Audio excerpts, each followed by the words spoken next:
আশা করি সবাই ভালো আছেন। সিভিল সার্জনের কার্যালয়ে ভোলা তাদের পুনর্নিয়োগ বিজ্ঞপ্তি প্রকাশ করেছে গত 23/7/2025 তারিখে। চলেন বিস্তারিত দেখেন। এখানে 1 নম্বরে আছে পরিসংখ্যানবিদ, গ্রেড হচ্ছে 14, পদসংখ্যা হচ্ছে 1টি।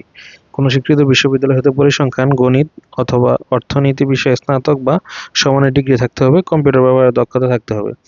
2 নম্বরে আছে স্টোর কিপার, গ্রেড হচ্ছে 16, পদসংখ্যা হচ্ছে 2টি। কোনো স্বীকৃত বোর্ড হতে উচ্চ মাধ্যমিক বা সমমানের পরীক্ষায় উত্তীর্ণ হতে হবে, সরকারি বিধি অনুযায়ী জামানত জমা প্রদান করিতে হইবে।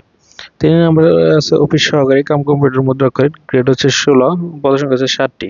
কোনো স্বীকৃত বোর্ড হতে উচ্চ মাধ্যমিক বা সমানের পরীক্ষায় উত্তীর্ণ হতে হবে ও কম্পিউটার ব্যবহার সংক্রান্ত ওয়ার্ড প্রসেসিং, ডাটা এন্ট্রি ও টাইপিং ইত্যাদি বিষয়ে সর্বনিম্ন গতি বাংলা প্রতি মিনিটে 20 শব্দ এবং ইংরেজি প্রতি মিনিটে 20 শব্দ থাকতে হবে। 4 নম্বর আছে স্বাস্থ্য সহকারী, গ্রেড হচ্ছে 16, পদসংখ্যা হচ্ছে 59টি। কোনো স্বীকৃত বোর্ড হতে উচ্চ মাধ্যমিক বা সমান পরীক্ষায় উত্তীর্ণ হতে হবে। 5 নম্বরে আছে গাড়ি চালক, গ্রেড হচ্ছে 15, পদসংখ্যা হচ্ছে 1টি।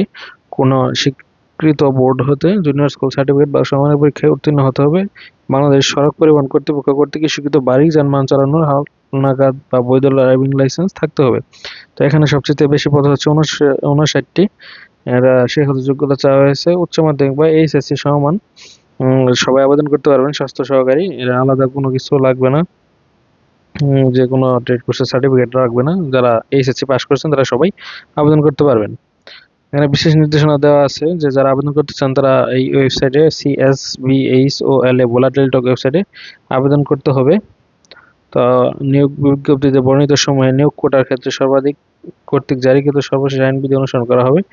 আর এগুলা সব চাকরির ক্ষেত্রে এক, অন্যান্য চাকরিতে যা আছে সব সেম। এখানে বয়স সীমা দেওয়া আছে 32 বছর 18 হতে। নাগরিকত্ব অবশ্যই ভোলা জেলার স্থায়ী বাসিন্দা হতে হবে। নিয়োগ বর্ণিত শর্ত অনুযায়ী স্থায়ী বাসিন্দার প্রমাণিক হিসাবে জাতীয় পরিচয়পত্র, NID, সংশ্লিষ্ট ইউনিয়ন পরিষদ আর কি যা ডকুমেন্ট লাগে এগুলো দিতে হবে। অবশ্যই ভোলা জেলার বাইরে কেউ আবেদন করতে পারবেন না। তো এই ছিল আজকের নিয়োগ বিজ্ঞপ্তিটি। আশা করি যারা ভোলা জেলার আছেন যদি কেউ থাকেন তারা আবেদন করতে পারবেন। আর অন্যান্য জেলাগুলোর নিয়োগ বিজ্ঞপ্তি আমরা আমাদের ওয়েবসাইটে দিয়ে দিব, ইউটিউব চ্যানেলে দিয়ে দিব। তো আপনারা চ্যানেলটিকে সাবস্ক্রাইব করে বেল বাটনটি অন করে দিবেন যেন পরবর্তী নিয়োগ বিজ্ঞপ্তি প্রকাশ করার সাথে সাথে আপনারা সেটি পেয়ে যান। তো ধন্যবাদ সবাইকে, ভালো থাকবেন, আল্লাহ হাফেজ।